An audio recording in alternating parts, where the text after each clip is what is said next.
Was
that Richard?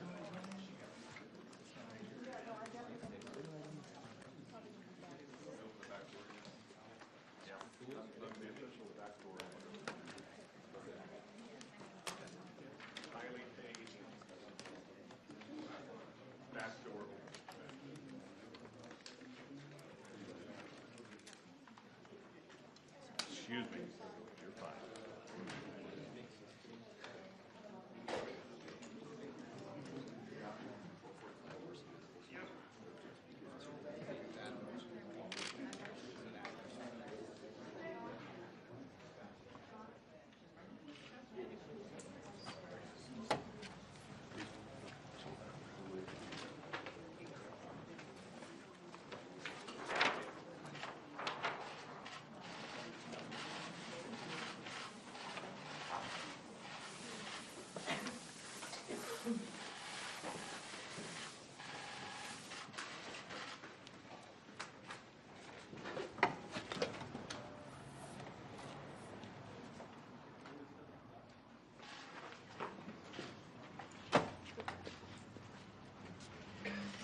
And then just pull him off when you're done.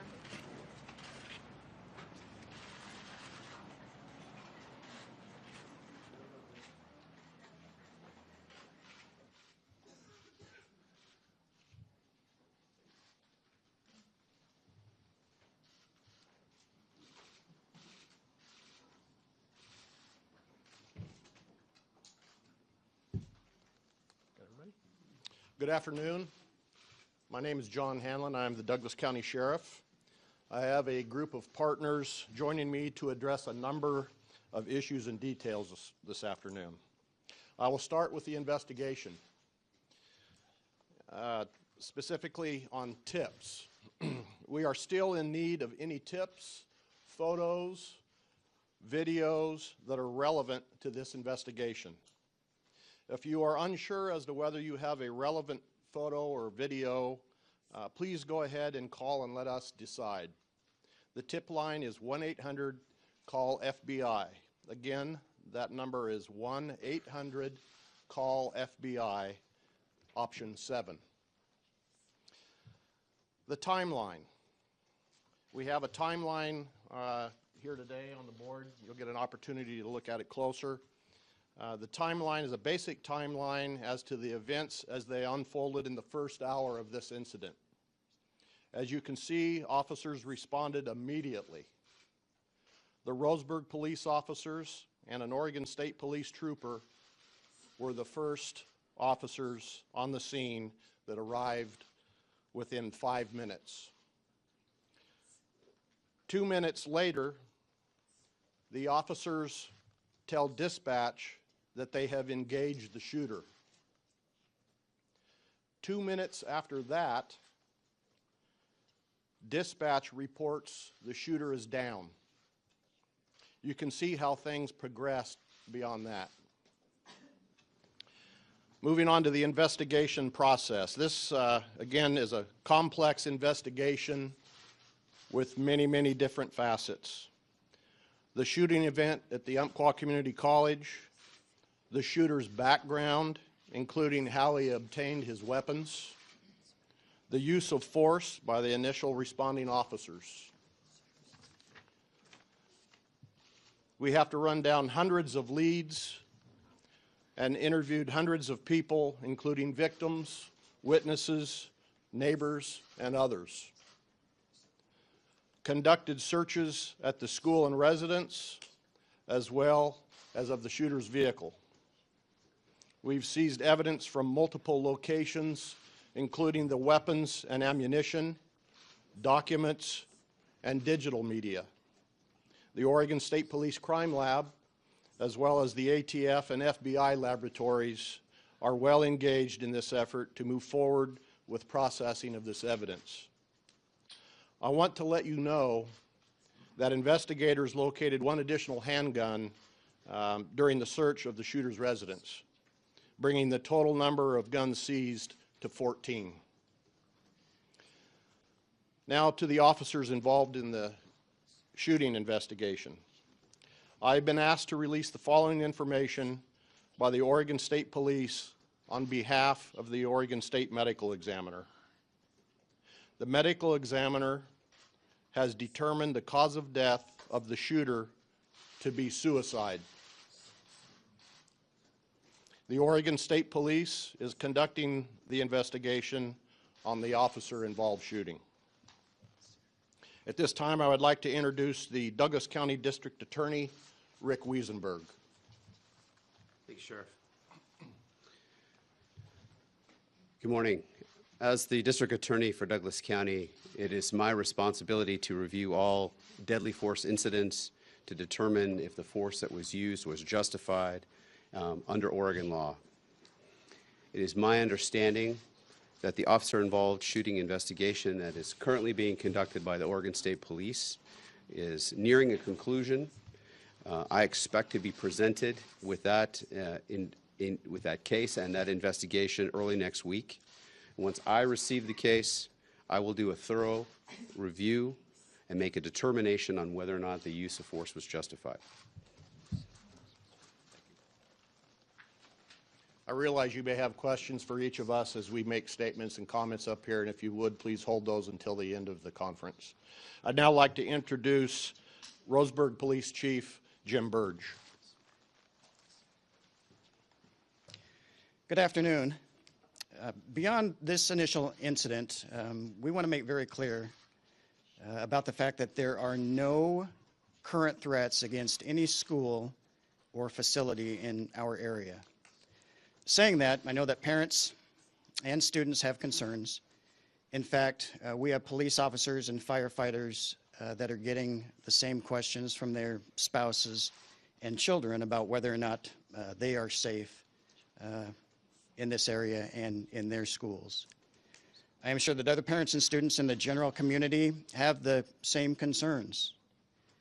As we move into next week, I want to reassure you that the Roseburg Police Department and the Douglas County Sheriff's Office will continue to work to ensure that your school is indeed safe. Thank you. I'd now like to invite Fire District Number 2, Fire Chief Greg Marler to the podium. Thank you, Sheriff. Good afternoon. My name is Greg Marler, and I'm honored to say that I'm the Fire Chief for Douglas County Fire District Number 2. Our community has been rocked by a horrendous incident, and I'm proud of our community and the resilience we have shown in the face of such tragedy. Our fire district is comprised of over 120 personnel, and I know we had some incredible people within our organization, but the professionalism and the strength of character that I witnessed in the last couple of days has absolutely confirmed that. Prior to this incident, we've had numerous mass incident casualty drills, and I saw that work come to bear on campus this past Thursday. There is no doubt that the exceptional patient care and the proficient use of life-saving measures saved lives that day. At the scene, we had over 45 fire and EMS responders, including 10 paramedic ambulances. Our crews worked quickly to establish a triage system to sort through the casualties and identify those critical patients that needed advanced life support care, such as airway control, bleeding control, and gunshot wound control.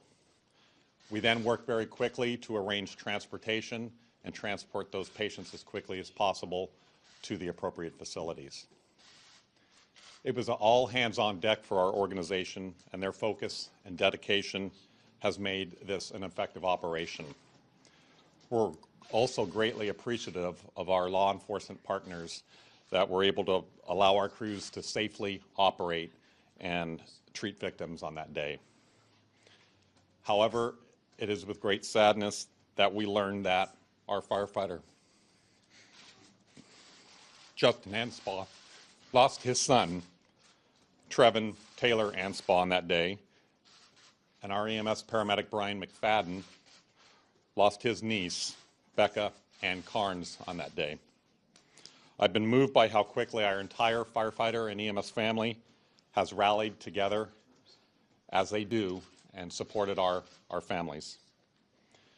I've been involved with emergency response for over 32 years, and I know that nothing can completely prepare you for the physical and mental toll that this can take. Debriefings have been made available and are ongoing for our personnel and those that responded to the scene, and deal with their families and help with their recovery. Please respect their privacy so that they can spend time with their family and friends. If you have further questions regarding our organization or our incident response that day, I will be making myself available after this news conference for additional interviews. I haven't stopped thinking about the many other families that have experienced an unthinkable loss. The entire firefighting and EMS community is praying for everyone during this time. We're also thinking about those 9 that were injured, and those are our patients, and we wish them a full and speedy recovery as quickly as possible. The direct support that we receive from agencies throughout the state has been incredible. We specifically wanted to identify and thank the City of Roseburg Fire Department, Bay City's ambulance, and both the Roseburg Police Department and the Douglas County Sheriff's Department for their partnership and help during this call.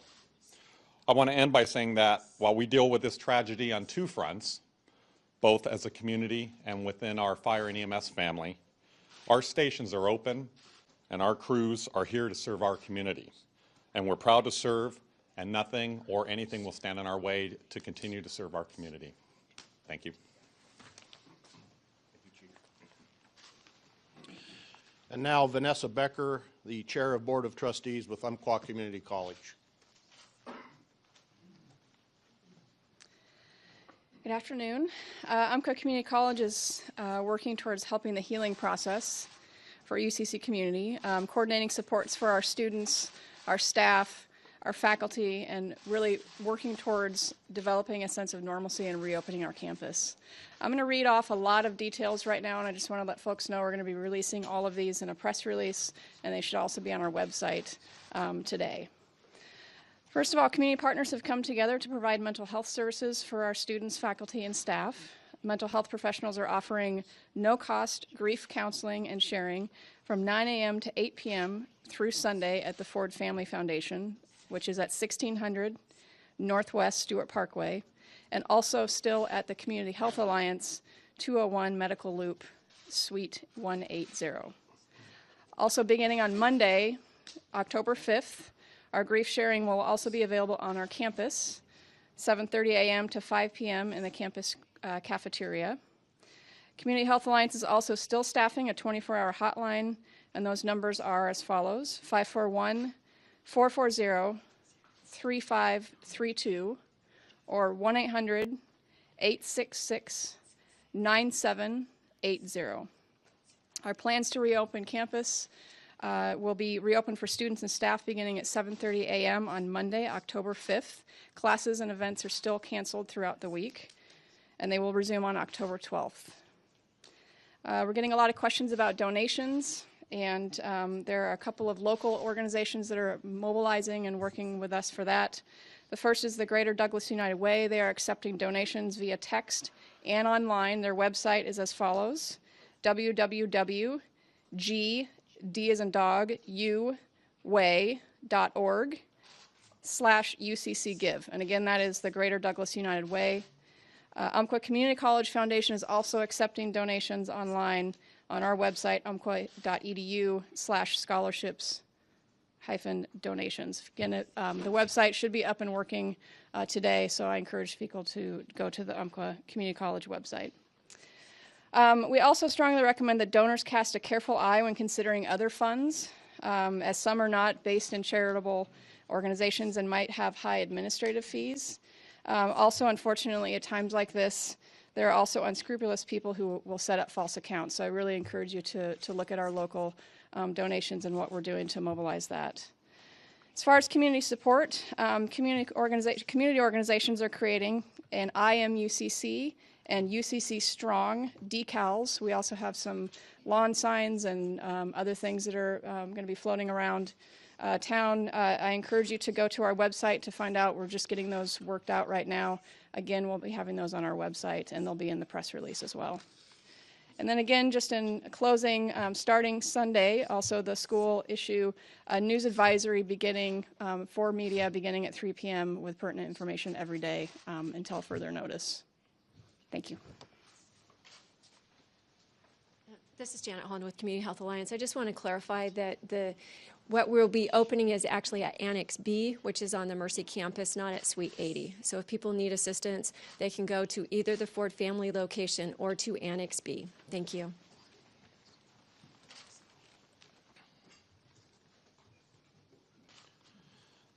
Mental health resources, I want to talk about those for a second here. We have the Health and Human Services National Disaster Mental Health Team, 16 people in total, who have flown in to help our community recover.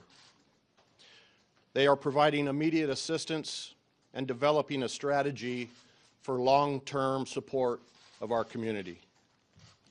The Executive Director of the Community Health Alliance, Janet Holland, who just spoke, is with us today and will be available after the press conference for one-on-one interviews.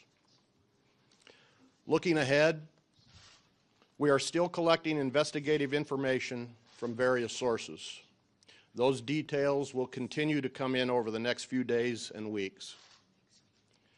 We continue to have law enforcement and victim service teams working with the families to provide any help they may need. This includes counseling resources, helping to make any arrangements related to upcoming funerals, and more.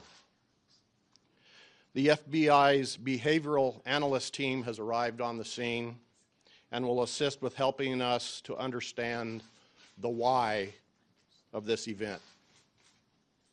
This is our last planned press conference. As the need arises, however, we will continue to provide information through the Douglas County Sheriff's Office and our local partner agencies. I cannot understate the support we have received from our local, state, and federal partners. If I were to read you the list of all of those supporting agencies right now, we would be here for a long time. So we will post that list on our press release site, and you can visit that site to see who all those partners are. I cannot say thank you enough to each and every responder, investigator, victim specialist, analyst, and all the many others that have responded to help. Your help has been invaluable in getting us through this most difficult event and helping Douglas County to move down the path of recovery. And finally, I want to express my most sincere appreciation to those most directly touched by this incident.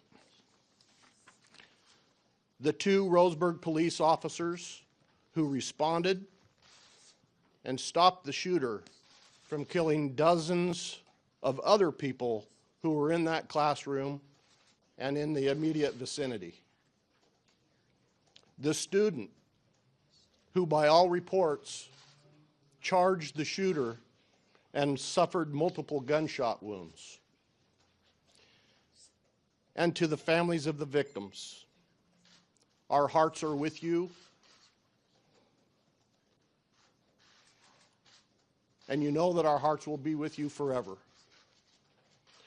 Please know that we consider your loved ones to be our heroes.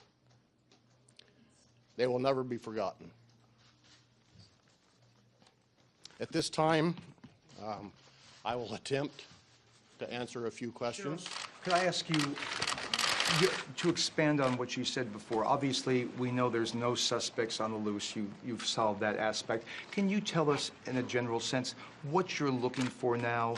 Why the investigation needs to go on? What unanswered questions there are right now? Really, the biggest question at this point, well, we want to ensure that we have all the information, all the leads, all the potential details of this horrific situation gathered. And primarily, at this point, what we really want to do is try to gain an understanding so that we can work together with law enforcement agencies all across the country in an attempt to try to prevent future type of situations. And of course, like I've mentioned many times over, our focus is on the families of the victims, and they deserve to know the answers. Sheriff, can you tell us about these documents and digital media? Were they handed over by the gunman? Where did you get them? The question is... The documents and digital media that have been recovered, where did they come from?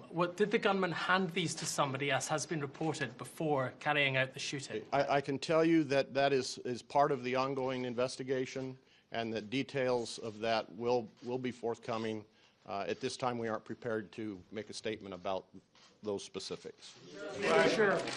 That the shooter was a student and that he was in the class at the time of that he was in class. There were media reports that the shooter was a student. Can you confirm that? Say what he was studying and if he was in the class already when he started shooting. If he was taking that. I'm having a difficult time understanding your... Was he a UCC student and was he enrolled in the writing class? Okay. The shooter was a student, and that class was a class he was registered in, yes. Did he hand over a box to one of the victims? A box? A box? That some I do documents? not know at this point. Did he hand something to one of the victims? We aren't prepared to make a comment about anything he may have done in the classroom at this time. Can you describe how those 2 police officers who were heroic brought him to a stop, how the shooter was stopped? I mean, he did commit suicide, but we understand he was shot first by these 2 officers and then ran. And can you expand on that? That's part of the officer-involved shooting investigation, which is being handled independently of the overall incident. I can tell you that as those 2 officers arrived at the scene, there was an exchange of gunfire. The shooter was neutralized at that point in time, and as far as the very specific information regarding whether it was an officer's bullet or his own bullet, we aren't prepared to. One more question, please. Sure. Passed a background check. I'm sorry? How recently had the shooter passed a background check? I don't know the answer to that question. Sheriff, UCC Fred, Sheriff. Thank you.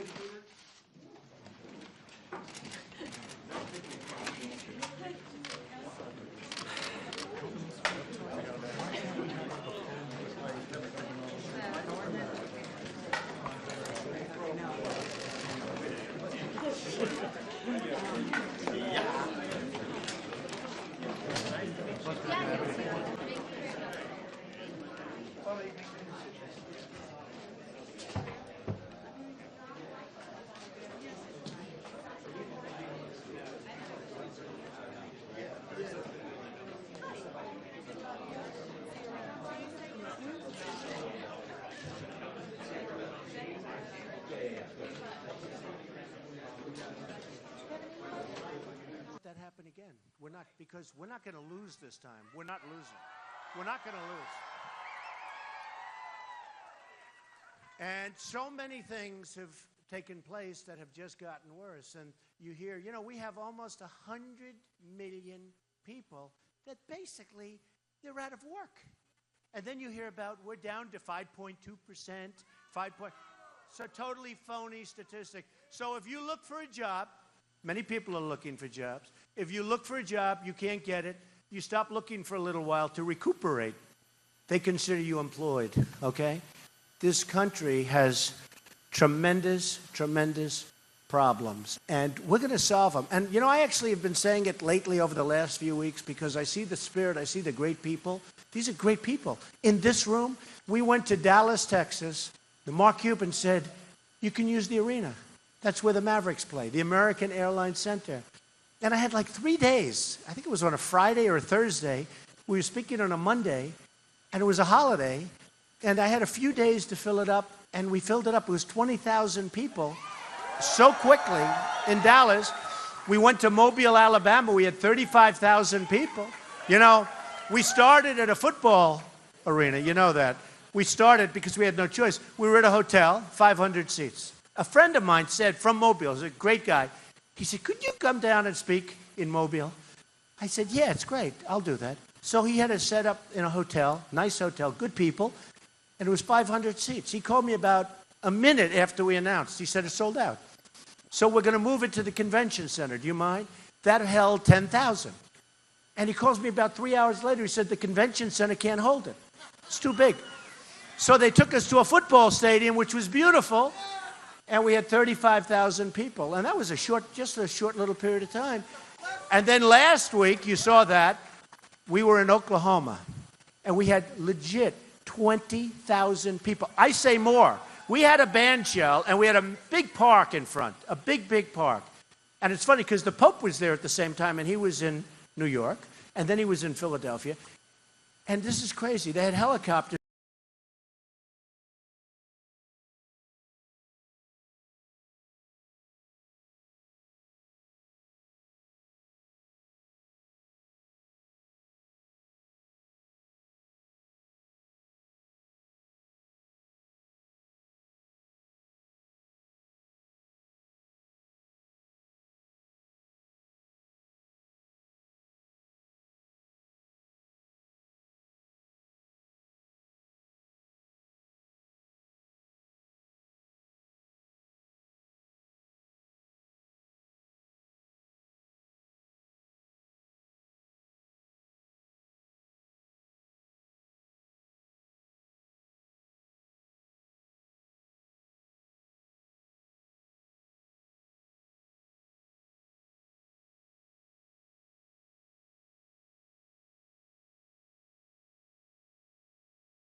carpool together, and for some reason, Stephen and Savannah weren't in that class that day for just minutes of. They must have passed the gunman.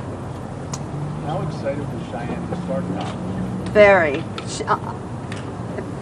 On her phone, she Facebook or message, well, to me, but also up and ready. She was getting her cup of coffee and off she was going. She's really excited, very excited. Bonnie, you mentioned a little bit earlier that you heard the news, you came straight over here. Was that mother's intuition? That Totally. brought you here? There's no other word. Mother's intuition, and by the grace of God. What are you thinking as you're driving over here?